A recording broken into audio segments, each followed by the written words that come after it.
It's playoff time. Welcome to the best time of year across Arkansas and Oklahoma. The quest for a state championship officially underway, and this is the place to be. Football Friday night. Tonight, we'll take you through the biggest games to see who is moving on and who is headed home. We didn't have many games featuring teams from five country going against each other, but that's exactly what we had in a 7A matchup up in Rogers. Over to Whitey Smith Stadium, the Mounties playing host to the Grizzlies from Northside. Very first play of the game, Rogers on offense, they hand it to Jacob Jenkins. He says, let's get this party started off with a bang. He goes up the left sideline for a 70-yard house call. Rogers would take a quick 7-0 lead. And then the offenses went through a little bit of a freeze.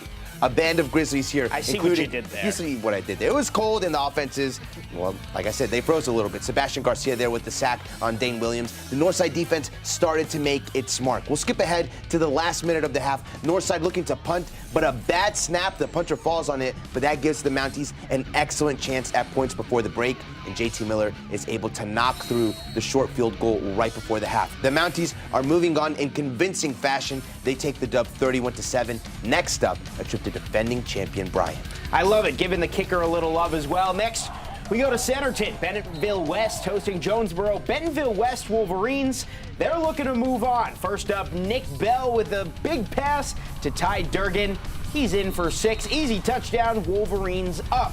Then it was Jonesboro's time, but the Wolverine defense, they've been great all year. Terrence Brown steps back for the pass, but it's picked off. How about safety Lance Stroud? Stroud, he's going to take off like a rocket over 30 yards all the way to the house, turning defense into offense. Wolverine pick 6. And then Bentonville West, they were back on offense, and they would go to work, looking to tack on more. Jake Casey looking to find his man here with a bullet pass to Jackson Brust. That's another easy score for Bentonville West. The Wolverines go on to knock off Jonesboro. They're moving on 42-20. Over to the 5A, Shiloh hosting Nettleton. And it was as easy as 1-2-3 for the Saints tonight. First quarter, Eli Wisdom to a wide open Carter Holman. It's 7-0 Saints. Next Saints drive, Wisdom back to throw here. He's got a guy wide open in the end zone. Yeah, it's Holman again. Second score of the quarter, and it's quickly 14-0 Shiloh. No feet were taken off gas pedals tonight. Still in the first, Wisdom dumping it off for Bo Williams, and this screen pass is ending in 6. It's 21-0 in the blink of an eye. We're still in the first quarter here. Wisdom rolling out to his left, same play as the first touchdown, except this one goes to Dax Widger, and it snowed tonight in Springdale, and it was snowing points for the Saints. Shiloh drops 42 in the first quarter and we're up to a 55-14 win. The Saints will host again next week. Ooh, big win for Shiloh.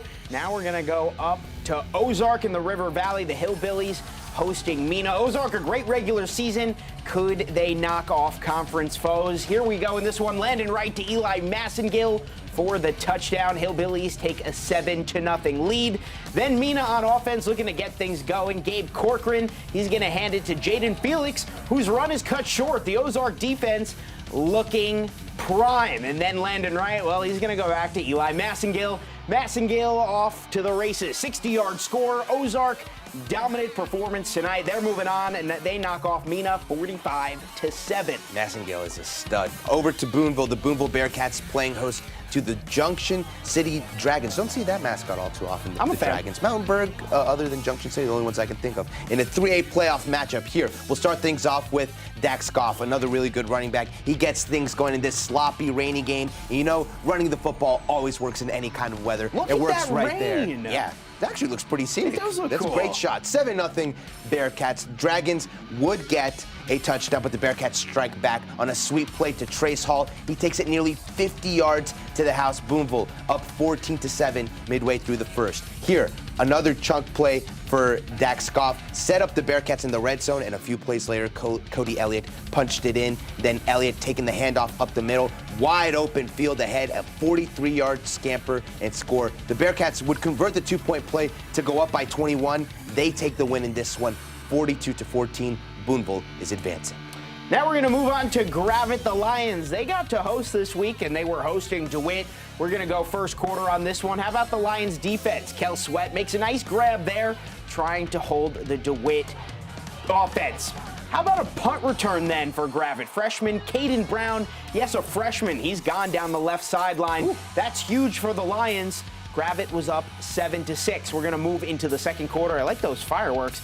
Gabe Holmes, big run for him, setting the Lions up deep in DeWitt territory, but it wouldn't work out for the Lions from there. DeWitt would run away with it. Great season for Gravett, but it does come to an end tonight. DeWitt is going to take this one 35-14. So let's check out some scores from the rest of the region.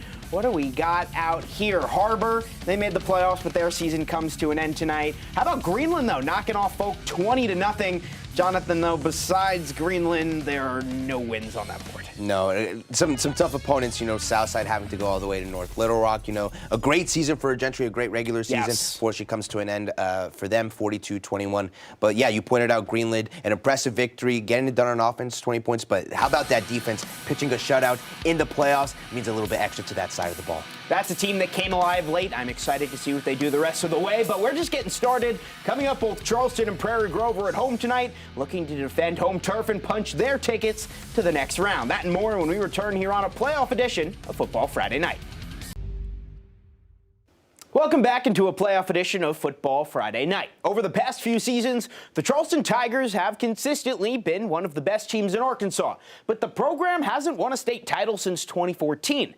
Tonight, the Tigers' journey to end that streak without a title began at home against Gurdon. We're going to pick this one up in the second half. Charleston already with a 13-6 lead, but the Tigers would explode in the second half. Let's take you to the action, showing you why he's one of the best dual-threat quarterbacks in all of the natural state. Brandon Scott takes it himself, 33 yards. Look at that man go. Hits his stride, gets into the corner of the end zone. Charleston extends its lead to 20-6. Less than a minute later, Gurdon trying to close the gap, going for it on fourth down, but the Tigers defense comes up huge, forces the turnover on downs.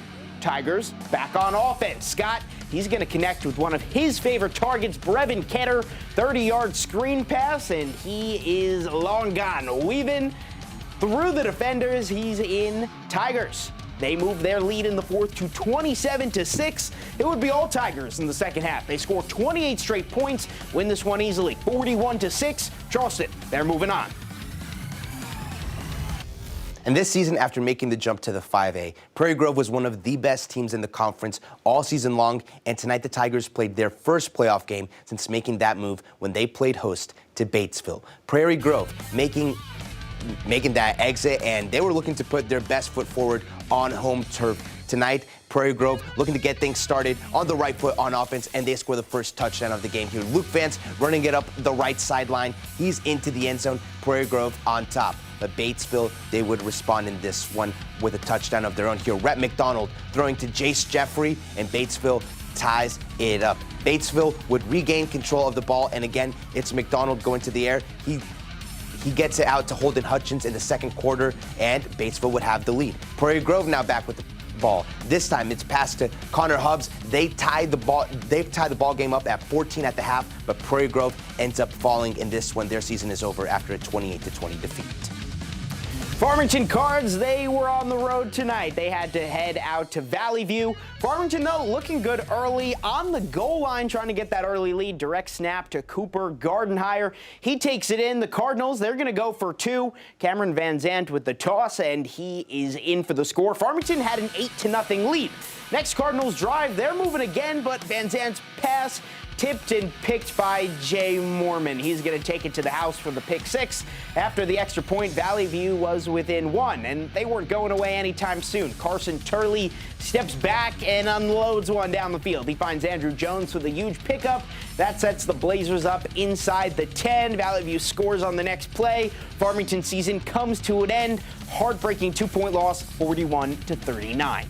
Over to the 4A, Lamar hosting Riverview, and this was all Warriors tonight. Damian Hendricks, he gets the handoff, and he bounces it out to the right before punching it in. Lamar with a 19-0 lead. We'll keep things in the first half. Warriors back near the goal line, and if it ain't broke, don't fix it. Another Hendricks plunge into the end zone. It's 25-0. Lamar goes for two. Hendricks gets that one as well. Warriors cruising 27-0 in this one. And then how about one more score for good measure? Lee Harkreader with the ball. Dances around a couple tackles, cuts upfield. and he's gone. An impressive playoff opener for Lamar tonight as the Warriors roll in this one 35-7.